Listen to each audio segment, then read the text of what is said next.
อกราบสวัสดีและสบายดีพี่น้องชาวลาวชาวไทยและต่างประเทศก็ดีมื้อนี้ก็บ่มีหยังหลายทุกคนเลยก็สิพาทุกคนไปเลาะเลียบบรรยากาศทุกคนเลยบรรยากาศตามทุ่งไร่ทุ่งนาเขาเจ้าเกี่ยวข้าวนาปีทุกคนเลยแถวชนบทถือว่าก็บ่มีหยังหลายทุกคนมีแต่เก็บภาพบรรยากาศให้ทุกคนได้ชมได้เห็นทุกคนเลยก่อนอื่นก็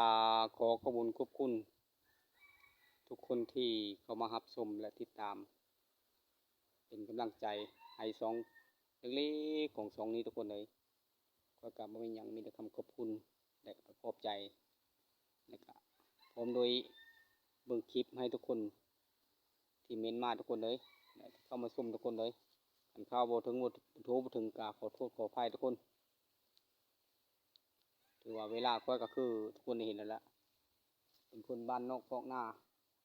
ส่วนหลายก็บ่ค่อยได้อยู่บ้านทุกคนเลยอยู่ได้แต่ตอนแรงบางคืนก็ไปการทุกคนเลยการกบการเขตพอได้อยู่พอได้กินทุกคนเลยว่าหลายอย่างทุกคนเลยไปเลาะเลียบตามท้องไร่ท้องนาก่อนบรรยากาศเย็นๆในช่วงตอนนี้ว่าไงซะบรรยากาศตอนนี้ก็ลมพัดอย่างนี้ทุกคนพร้อมด้วยเสียงแดดทุกคนเลยถือว่าก็จะพาทุกคนเลาะเลียบไปตามท้องไร่ท้องนาละชมวิวสวยๆทุกคนประมาณนี้เขาทุกคนเขาก็สุกและสุกหลายเลยทุกคนเลยถือว่าหายนี้ยังพันสุกทุกคนเลย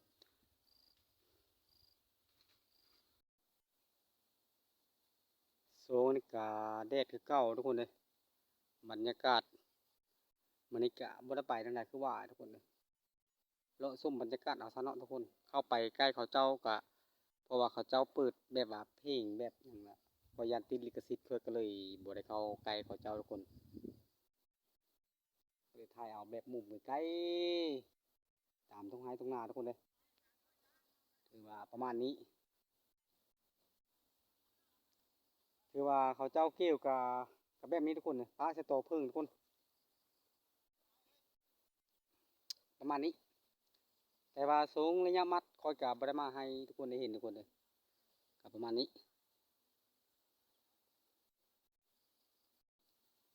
ถือว่าได้แต่มามองภาพไกลๆทุกคนเลยลมพัดทุกคนตอนนี้ลมพัดของเขาเย็นสบายถือว่าลมพายุบ่ลมปีลมเดินก็ยังโมโหทุกคนกับประมาณนี้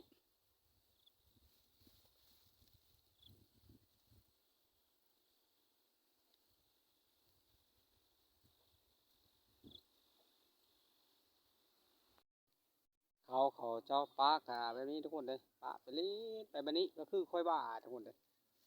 ประมาณนี้เขาเจ้าเกี่ยวอยู่ตรงนั้นทุกคนถือว่าค่อยจะเข้าไปใกล้อยู่ทุกคนเลยแต่ว่าลิขสิทธิ์ทุกคนเขาเจ้าเปิดเพลง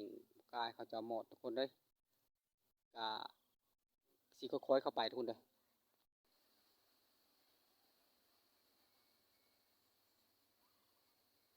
ถือว่าภาพไกลทุกคนภาพไกลทุกคนเลย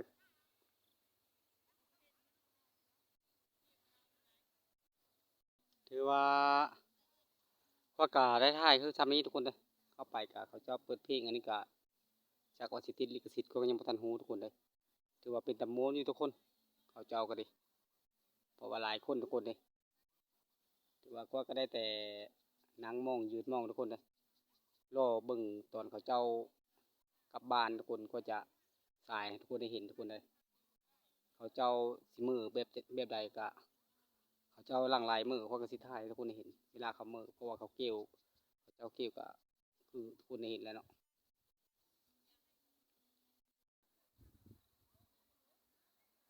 ลมพัดเย็นสบายทุกคนยามแรงค่ำแล้วทุกคนเลยตอนนี้ก็ดีค่ำแล้วถือว่าบรรยากาศก็จะเย็นแล้วทุกคนเลยถือว่าตอนเย็นแล้วประมาณสิบ16 นาฬิกาปลายๆทุกคนเลยประมาณนี้ละเพราะว่าเขาเจ้าเกมจะเลิกแล้วทุกคนเลยประมาณนี้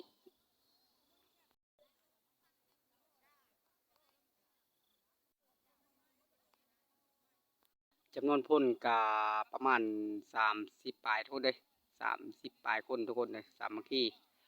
สามัคคีกันแม่นทุกคนเลยเขาจะจ้างกันแม่นคือว่าและบรรยากาศกะประมาณนี้ทุกคนนะส่วนหลายก็จ้างแน่สามัคคีเมาแห้งกันแน่ทุกคนเลยถือว่าช่วยเหลือกันแน่ทุกคนเลยเป็นพี่ๆน้องๆถือว่าคุณกระชิดติเทพกับบ่แม่นเพราะว่าบ่เดียวทุกคนก็มีหลายบ่อนอยู่ถือว่าคันว่าบ่อนเดียวละถือว่าเวลาไปส่งแห้งละบ่รอดทุกคนเลยถ้าหากเป็นคนน้อยคันเป็นคนหลายกันยังแค่แน่นิดนึงทุกคนเลยถือว่าพอได้ช่วยเหลือทุกคนเอาล่อลุ้นเวลาเขาเจ้ามือทุกคนเขาเจ้าปิดเพลงก็จะถ่ายให้ทุกคนได้เห็นคือว่าตะเวนกับครับนะทุกคนได้ยินแล้วเขาเจ้าก็สเกปนะตามเบิ่งสเกมลงให้ใหม่บ่จังไดทุกคนเลยหรือว่าเขาเจ้าสิเลือกบ่ก็ยังบ่ทันได้ฮู้ถือว่าเขาเจ้าเอาเป๊ปเปิดเพลงกว่าก็ยับเข้ามาทุกคนยับเข้ามาเขาเจ้ากำลังถือว่ากำลังกันจะแล้วให้ทุกคนเลยประมาณนี้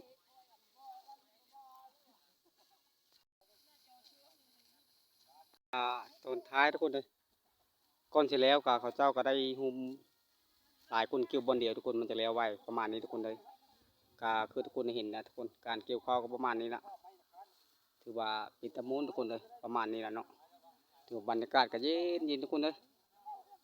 ถือว่าลมก็พัดอยู่ตอนนี้ทุกคนเลยประมาณนี้เกี่ยวข้าวก็เกี่ยวข้าวล้มทุกคนเอ้ยเขายืนบ่มีทุกคนสามัคคีทุกคนสามัคคีเกี่ยวข้าวยามเย็นแต่ว่าค่อยบัดมาถ่ายตอนเย็นทุกคนแดดค่อยกะเพราะว่าบ่แม่นแดดทุกคนนะไปไปงานทุกคนนะ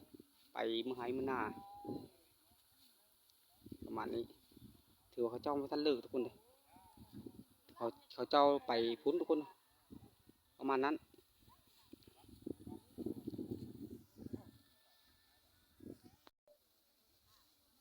บรรยากาศทุกคนเอ้ยเกี่ยวข้าวงอแลก็ไปอีทุกคนผู้บางคนก็นั่งเศร้าทุกคนเมื่อยทุกคนเลยแต่ว่าเข้าเขาเจ้าก็ซุกกับบ่หลายทุกคนเลยซุกแน่บ่ซุกแน่ทุกคนถือว่าบรรยากาศตอนนี้ก็เย็นลงแล้วทุกคนเอ้ยประมาณนี้ถือว่าฝนสิตกบ่จังไดก็บ่ฮู้คือสิบ่ตกทุกคนเลยประมาณนี้หน้าก็หน้าไกลบ้านทุกคนเลยไกลกับบ่ไกลปานใดแล้วทุกคนเลยถือว่าไกลอยู่ประมาณนี้ถือว่าเขาเจ้าหลังทุกคน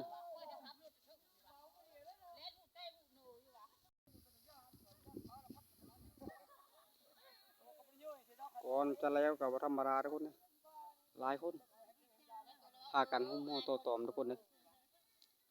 ประมาณนี้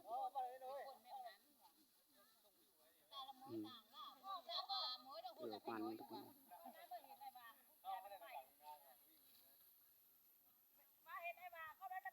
ถือว่าเขาเจ้าสร้างเลิกการแล้วทุกคนเลยถือว่า16 โมงกับ45 นาทีตัว3ปลายนาทีทุกคนเลย20 ปลายนาทีถือว่าเขาเจ้าก็เลิกแล้วทุกคนก็ใกล้จะได้มือกับนำเขาเจ้าทุกคนเลยถือว่าคลิปนี้ก็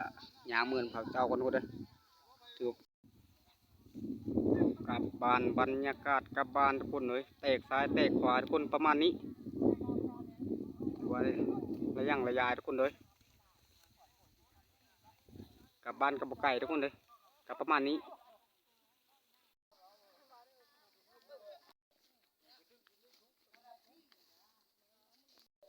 เดี๋ยวว่าลังกลับบ้านทุกคนเลยถือว่าคลิปนี้ก็มาถึงขั้นนี้ก็จบสำนี้ทุกคนเลย